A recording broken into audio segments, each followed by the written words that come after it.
O Diyos, ayon sa iyong kabutihan, ayon sa laki ng iyong hapag, bawiin ang aking kasamahan. Hugasan ako sa aking pagkakasala at linisin sa aking kasalanan. Kaawaan mo ako, O Diyos, ayon sa iyong kabutihan, ayon sa laki ng iyong hapag, bawiin ang aking kasamaan.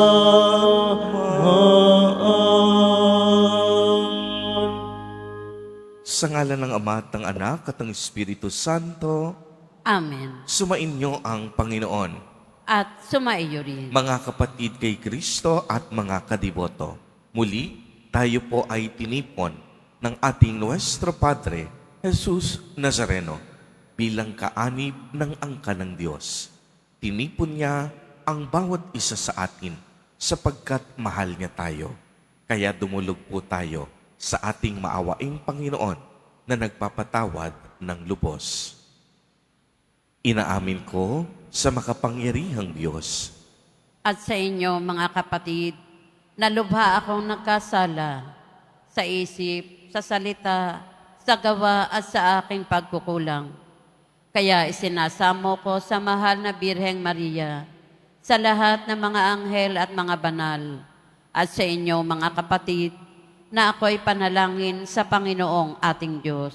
Kaawaan tayo ng makapangyarihang Diyos, patawarin tayo sa ating mga kasalanan at patnubayan tayo sa buhay na walang hanggan. Amen. Panginoon, kaawaan mo kami.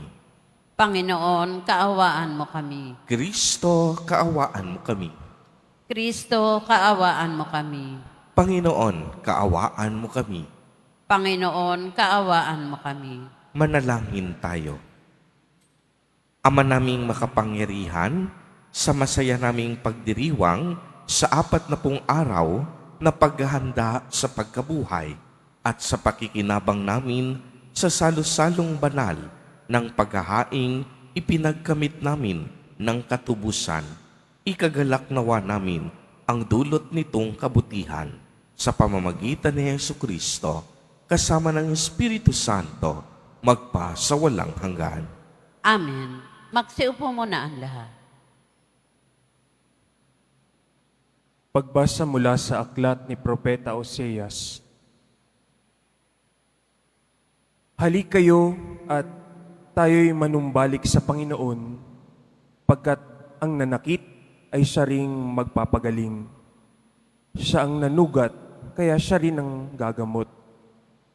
Sa loob ng 2 araw ay mapalalakas niya tayo uli, at sa 3 araw, tayo kanyang ibabangon upang mamuhay sa kanyang pagtangkilik. Halik kayo, sikapin nating makilala ang Panginoon. Tiyak na tutugunin tayo sa ating panawagan. Sintiyak ng pagdating ng bukang liwayway, darating siyang walang pagsala tulad ng patak ng ulan na dumidilig sa kaparangan. Ano ang gagawin ko sa iyo, Efraim? Ano ang gagawin ko sa iyo, Huda?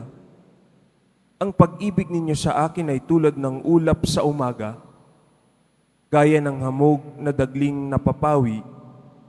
Kaya nga, ipahahampas ko kayo sa aking mga propeta, lilipulin ko kayo sa pamamagitan ng aking mga salita, at simbilis ng kidlat ang pagkatupad ng aking hatol. Sapagkat katapatan ang nais ko at hindi hain, at pagkakilala sa Diyos sa halip ng handog na susunugin. Ang salita ng Diyos. Salamat sa Diyos. Katapatan ng naisin, kalakip ng paghahain. Katapatan ang naisin, kalakip ng paghahain. Ako'y kaawaan o mahal kong Diyos, sang-ayon sa iyong kagandahang loob. Mga kasalanan ko'y iyong pawiin, ayon din sa iyong pag-ibig sa akin. Linisin mo sana ang aking karumhan at ipatawad mo iyaring kasalanan. Katapatan ang naisin, kalakip ng paghahain. Hindi mo nanais ang mga panghandog, sa haing sinunog di ka nalulugod. Ang handog ko, O Diyos, na karapat-dapat ay ang pakumbabat, pusong mapagtapat. Katapatan ang naisin, kalakip ng paghahain. Iyong kahabagan, O Diyos, ang Siyon, yaong Jerusalem ay muling ibangon. At kung magkagayon ang handog na haing dala sa dambana, torong susunugin, malugod na ito'y iyong tatanggapin. Katapatan ang naisin, kalakip ng paghahain. Magsitayo po ang lahat.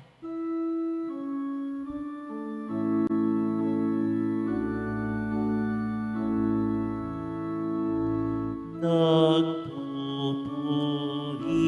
kami sa iyo, Panginoong Jesucristo. Nagpupuri kami sa iyo, Panginoong Jesucristo. Kapag ngayon'y napakinggan ang tinig ng poong mahal, huwag na ninyong hadlangan ang pagsasakatuparan ng mithin niya't kalooban. Nagpupuri kami sa iyo, Panginoong Jesucristo.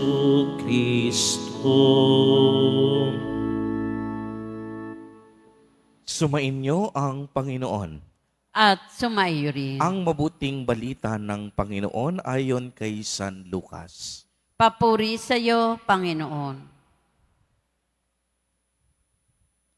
Noong panahong iyon, sinabi ni Jesus ang talinhagang ito sa mga taong ang tingin sa sarili ay matuwid at humahamak naman ng iba.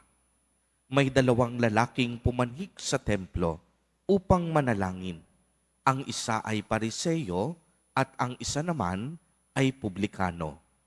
Tumindig ang Pariseo at pabulong na nanalangin ng ganito, O Diyos, nagpapasalamat ako sa iyo pagkat hindi ako katulad ng iba, mga magnanakaw, mga mandaraya, mga mangalulunya, o kaya'y katulad ng publikanong ito. Makalawa akong nag-aayuno sa loob ng sanlinggo. Nagbibigay ako ng ikapo ng lahat kong kinikita. Samantalang ang publikano'y nakatayo sa malayo. Hindi man lang makatingin sa langit, kung hindi, dinadagukan ang kaniyang dibdib. O Diyos, mahabag po kayo sa akin na isang makasalanan. Sinasabi ko sa inyo, ang lalaking ito'y umuwing kinalulugdan ng Diyos, ngunit hindi ang isa, sapagkat ang sinumang nagpapakataas ay ibababa at ang nagpapakababa ay itataas. Ang mabuting balita ng Panginoon. Pinupuri ka namin, Panginoong Jesucristo. Magsiupo muna ang lahat. Ang tema po ng Ebanghelyo sa araw na ito ay tungkol sa pagpapakumbaba. Kung may isang nais ang Diyos sa atin ngayong panahon ng Kwaresma, ay ating paglalimin ang ating kababaang loob o yung tinatawag nating pagpapakumbaba. Ang Diyos natin ay punong-puno ng pagpapakumbaba. Sa Jesus Nazareno, pinatunayan niya ito. Kaya nga, hindi lang sa salita, ibinabahagi niya ang katangiang ito. Kung hindi ang kaniyang buhay ay isang buhay na puno ng pagpapakumbaba. Si Jesus Nazareno, bagamat siya'y Diyos, hindi niya pinilit maging kapantay ng Diyos. Ngunit, hinagkan ang pagiging isang alipin. Namuhay bilang tao, liban sa kasalanan. Ang lahat ng ito'y ginawa ni Jesus Nazareno dahil ang kaniyang puso ay punong-puno ng kababaang loob. Kung inyong pagninilayan si Jesus Nazareno bilang bugtong na anak ng Diyos Ama, nasa Kanya na ang lahat. Nasa Kanya ang kayamanan, ang kapurihan, ang kaluwalhatian. Nasa Kanya nakapaloob ang lahat ng bagay sa sanlibutan at sa buong sansinukob. Subalit, pinili pa rin ni Jesus Nazareno na maging maliit kagaya natin upang tayo'y tubusin sa ating mga kasalanan. Kaya nga kung inyong narinig mabuti ang ating ebanghelyo, may dalawang nanalangin, isang Pariseo at isang publikano. Noong panahon nila Jesus, ang mga publikano ay itinuturing na makasalanan. Sapagkat ang mga publikano ay yung tinatawag nating nangongolekta ng mga buwis. Karamihan sa kanila, mandaraya. Kaya karamihan sa kanila, tinuturing na mga tao na makasalanan. May nagdasal sa Diyos, ang isa'y Pariseo, ngunit napakataas ng kaniyang tingin sa sarili. Ang tingin niya, siya'y napakatuwid at walang anumang kasalanan.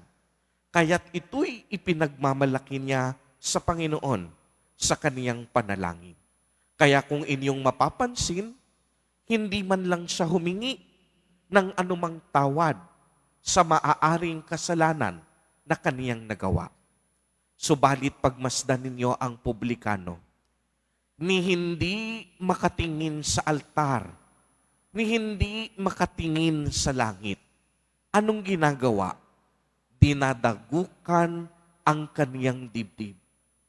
At sa harap ng Panginoon, humihingi ng tawad at kapatawaran. At ano ang kaniyang sinabi? Mahabag ka, Panginoon, sapagkat ako ay isang makasalanan. Mga kapatid kay Kristo, tayo pong lahat nagkasala. Tayo pong lahat makasalanan. Hindi nais ng Diyos na tayo'y magmalaki sa Kaniyang harapan dahil alam ng Diyos ang bawat nating kahinaan. Alam ng Diyos ang bawat nating lihim. Alam ng Diyos ang bawat nating pagkukulang. Kaya nga sa harap ng Diyos, anumang galing, anumang yaman, anumang talino mo, wala tayong pwedeng maipagmalaki sa Kaniyang harapan. Sapagkat ang lahat na mayroon tayo ay galing sa Kanya. Uulitin ko po sapagkat ito'y napakahalaga. Sa harap ng presensya ng Diyos, wala po tayong maaaring maipagmalaki sapagkat ang lahat ng bagay na mayroon tayo ay hindi dumaan sa Kaniyang kabutihan at sa Kaniyang mga kamay. Kaya nga ngayong Kwaresma, ang panawagan sa atin ay pagiging mababa ang loob. At alam ninyo, ang isang taong puno ng kababaang loob, marunong magbalik loob. Marunong magsisi sa kaniyang kasalanan, kagaya ng ginawa ng publikano. Kaya nga kung inyong mapapansin, ngayong panahon ng Kwaresma, inaanyayahan din ang bawat isa sa sakramento ng kumpisal, na kung saan pinagsisisihan natin ang ating mga kasalanan at tayo ay nagbabalik loob sa Diyos.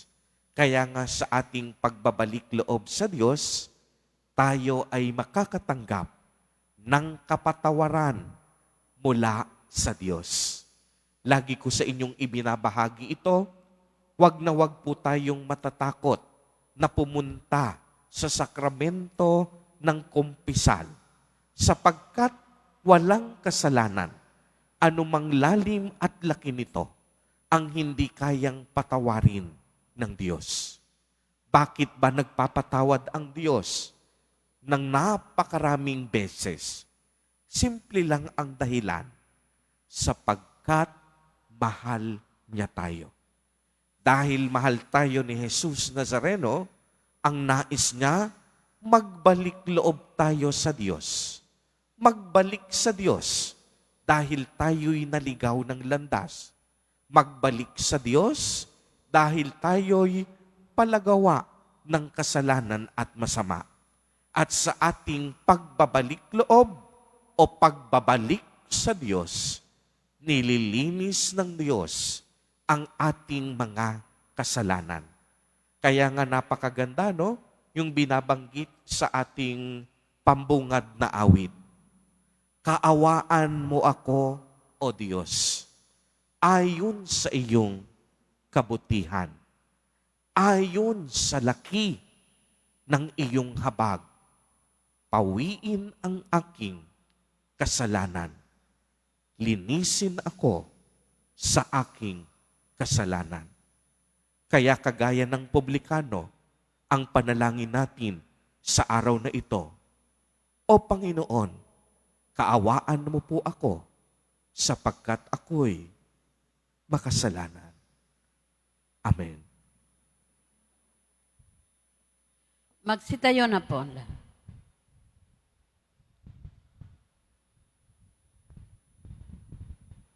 Minamahal kong mga kapatid, taglay ang mga pusong nagsisisi at nagpapakumbaba, humaharap tayo ngayon sa Diyos.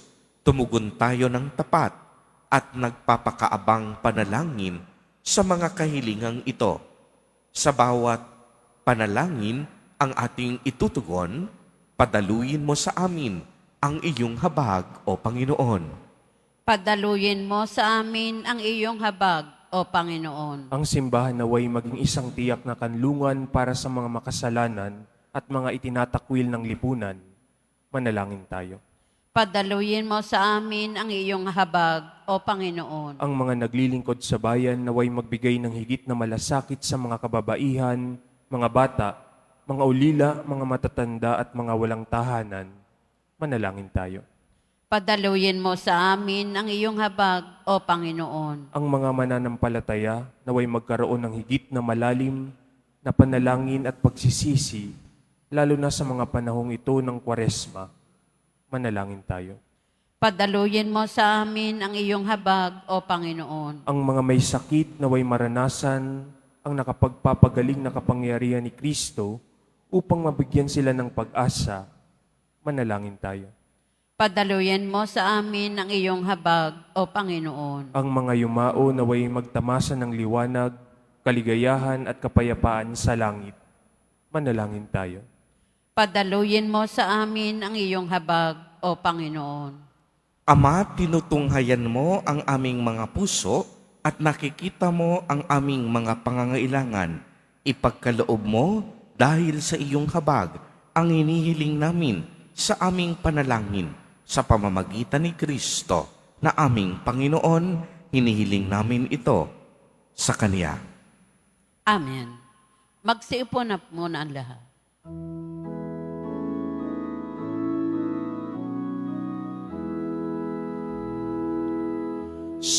Sumasamo kami sa iyo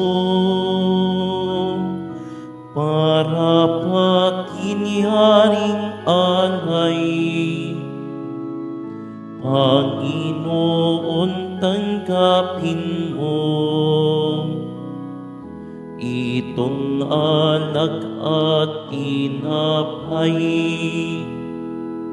Sa'yo poon aming handog, buong puso't pag-iisip. Ilayo mo sa panganib at kupkupin sa pag-ibig.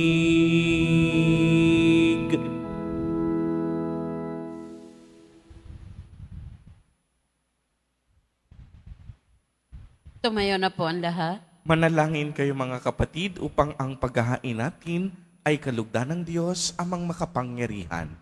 Tanggapin nawa ng Panginoon itong paghahain sa iyong mga kamay, sa kapurihan niya at karangalan, sa ating kapakinabangan at sa buong sambayanan niyang banal. Ama naming lumikha, sa iyong kagandahang loob, dinadalisay mo kami upang sa iyo'y makadulog. Sa pagdiriwang na ito ng maringal na paghahandog, maihainawa namin ang iyong ikinalulugod sa pamamagitan ni Jesucristo, kasama ng Espiritu Santo, magpa sa walang hanggan. Amen. Sumainyo ang Panginoon. At sumaiyo rin. Itaas sa Diyos ang inyong puso at diwa. Itinaas na namin sa Panginoon. Pasalamatan natin ang Panginoong ating Diyos. Marapat na siya ay pasalamatan. Ama naming makapangyarihan, tunay ngang marapat na ikaw ay aming pasalamatan. Sa pamamagitan ni Jesucristo na aming Panginoon, minarapat mong ang pagtitiis para sa naghihirap ay maging tagapaghiwatig ng pasasalamat na aming inihahain ngayon sa iyong hapag. Ang iyong anak ay ulirang tagapagbigay ng pagsasaluhan sa mga nagugutom at nauuhaw. Kaya kaisa ng mga anghel na nagsisiawit ng papuri sa iyo, nang walang humpay sa kalangitan, kami nagbubunyi sa iyong kadakilaan. Santo, Santo, Santo, Panginoon Diyos ng mga hukbo, napupuno ang langit at lupa ng kadakilaan mo. O sana sa kaitaasan, pinagpala ang naparirito sa ngalan ng Panginoon. O sana sa kaitaasan. Magsiluhod po ang lahat. Ama naming banal, ikaw ang bukal ng tanang kabanalan.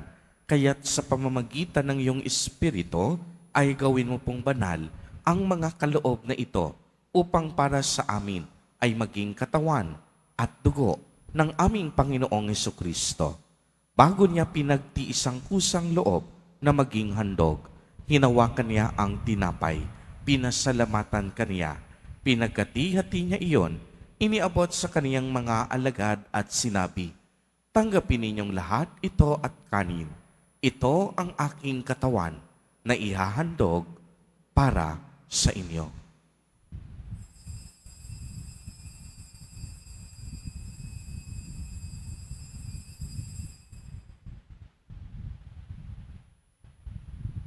Gayon din naman noong matapos ang hapunan, hinawakan niya ang kalis.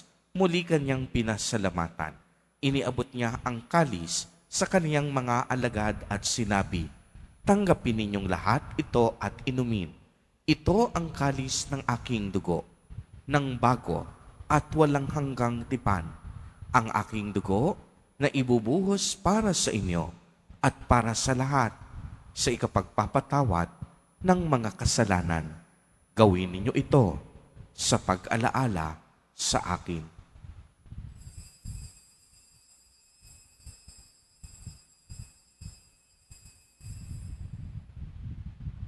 Tumayo na po ang lahat. Ang misteryo ng pananampalataya. Si Kristo'y namatay, si Kristo'y nabuhay, si Kristo'y babalik sa wakas ng panahon. Ama, ginagawa po namin ngayon ang pag-alaala sa pagkamatay at muling pagkabuhay ng iyong anak. Kaya't iniaalay namin sa iyo ang tinapay na nagbibigay buhay at ang kalis na nagkakaloob ng kaligtasan. Kami po'y nagpapasalamat dahil kami iyong minarapat na tumayo sa harap mo para maglingkod sa iyo. Isinasamo namin na kaming magsasalo-salo sa katawan at dugo ni Kristo ay mabuklod sa pagkakaisa sa pamamagitan ng Espiritu Santo.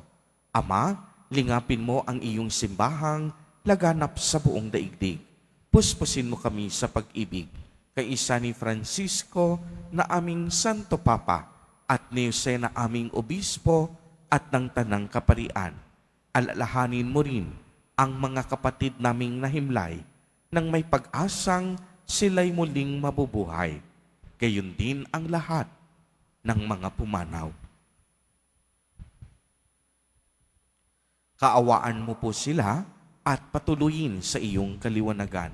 Kaawaan mo't pagindapatin kaming lahat na makasalo sa iyong buhay na walang wakas kay isa ng mahal na Birheng Maria na ina ng Diyos, ng kabiyak ng puso niyang si San Jose, kay isa ng mga apostol at ng lahat ng mga banal na namuhay dito sa daigdig ng kalugod-lugod sa iyo. Maipagdiwang nawa namin ang pagpupuri sa ikararangal mo sa pamamagitan ng iyong anak na aming Panginoong Hesukristo.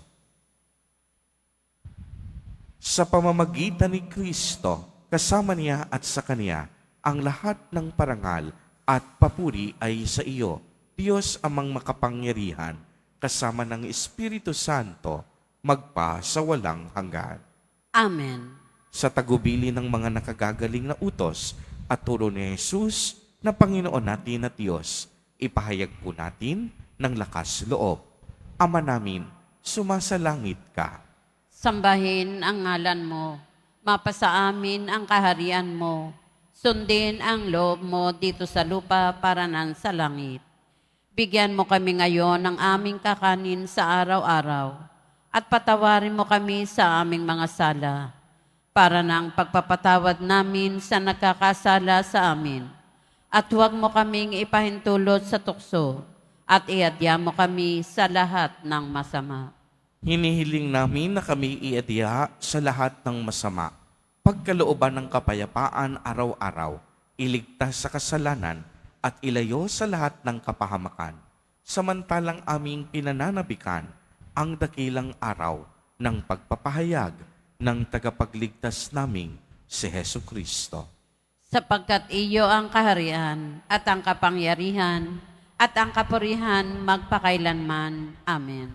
Panginoong Hesukristo, sinabi mo sa iyong mga apostol, kapayapaan ang iniiwan ko sa inyo, ang aking kapayapaan ang ibinibigay ko sa inyo. Tunghayan mo ang aming pananampalataya at huwag ang aming mga pagkakasala. Pagkalooban mo po kami ng kapayapaan at pagkakaisa ayon sa iyong kalooban, kasama ng Espiritu Santo, magpa sa walang hanggan. Amen. Ang kapayapaan ng Panginoon ay laging sumainyo.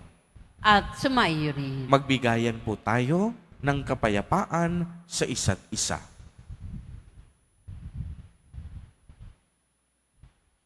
Kordero ng Diyos na nag-aalis ng mga kasalanan ng sanlibutan, maawa ka sa amin. Kordero ng Diyos na nag-aalis ng mga kasalanan ng sanlibutan, maawa ka sa amin. Kordero ng Diyos na nag-aalis ng mga kasalanan ng sanlibutan, ipagkaloob mo sa amin ang kapayapaan. Magsiluhod po ang lahat.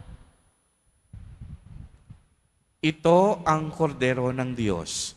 Ito ang nag-aalis ng mga kasalanan ng sanlibutan. Mapalad ang mga inaanyayahan sa kaniyang piging.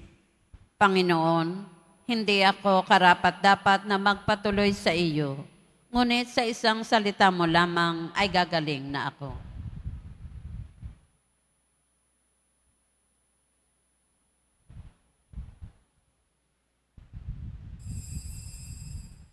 Para sa lahat ng tatanggap ng banal na komunyon, sasagot po tayo ng amen. pagkasabi ng pari o ng lay minister ng katawan ni Kristo at isubo agad sa bibig bago umalis sa harapan ng pari o lay minister. Sumunod po tayo.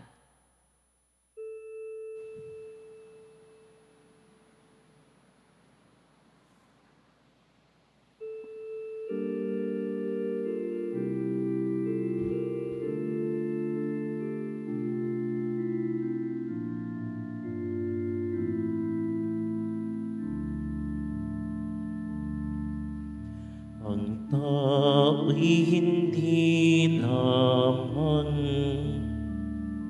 sa tinapay na bubuhay,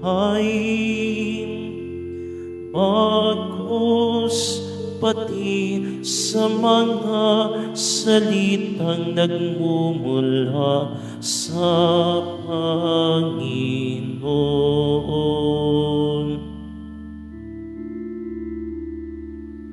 Magsisi tayong mataos, halina't magbalik loob sa mapagpatawad na Diyos.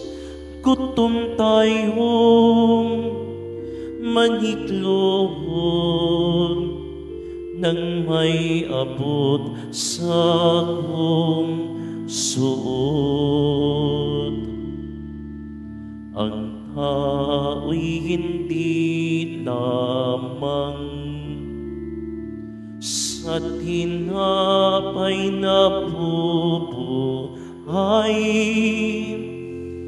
bagkus pati sa mga salitang nagmumula sa Panginoon.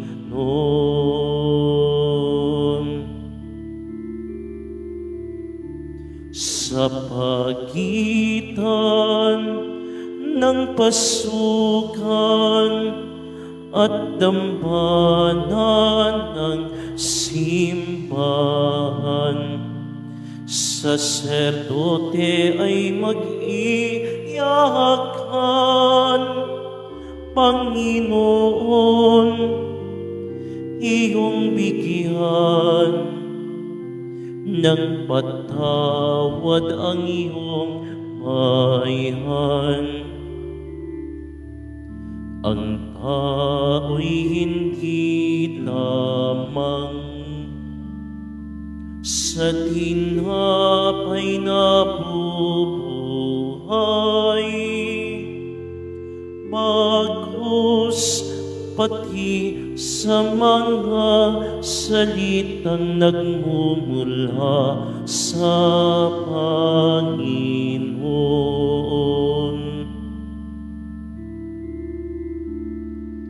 Ang amin pong kasamaan ay pawiin mong tuluyan, Panginoong aming mahal. Patawad ang kahilingan ng iyong bahayang hinirang. Ang tao'y hindi lamang sa tinapay na bubuhay,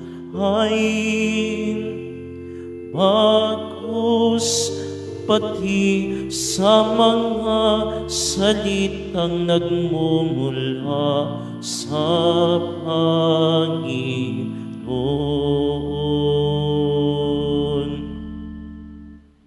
Paalaala sa mga nagsisimba, pagkatapos ng misa, ang pagwiwisik po ng banal na tubig ay magaganap sa labas ng ating simbahan. Pinakikiusapan ng lahat na ang tanging labasan o exit ay sa Quezon Boulevard o sa Plaza San Juan lamang. Iwasan po natin ang magtulakan. Sumunod po tayo. Maraming salamat po sa inyong pagdalaw at pagsisimba sa Basilica Minor at Pambansang Dambana ni Jesus Nazareno. Magsitayo na po ang lahat. Manalangin tayo. Ama naming mapagmahal, sa pagsasalong lagi sa banal na pakikinabang, mapangatawanan nawa namin ang wagas na ginagampanan sa aming pagsasaloob ng lagi naming ipinagdiriwang sa pamamagitan ni Jesucristo, kasama ng Espiritu Santo, magpa sa walang hanggan. Amen. Sumainyo ang Panginoon.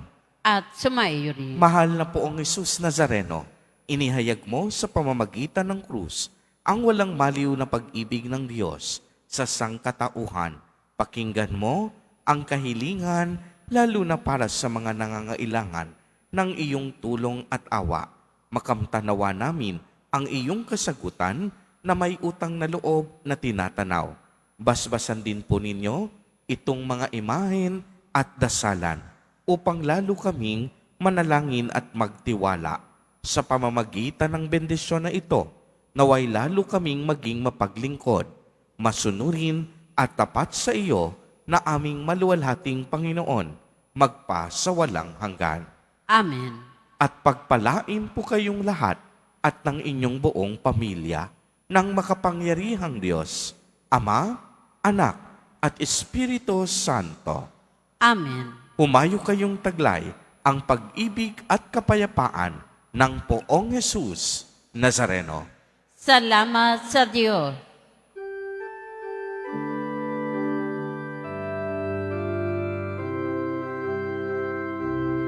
Nuestro Padre Jesus Nazareno, sinasamba ka namin, pinipintuho ka namin, aral mo ang aming buhay at kaligtasan. Nuestro Padre Jesus Nazareno, iligtas mo kami sa kasalanan. Ang krus mong kinamatayan ay sagisag ng aming kaligtasan. Nuestro Padre Jesus Nazareno, dinarangal ka namin. Nuestro Padre Jesus Nazareno, nilulwalhati ka namin. Nuestro Padre Jesus Nazareno, dinarangal ka namin. Nuestro Padre Jesus Nazareno, nilulwalhati ka namin.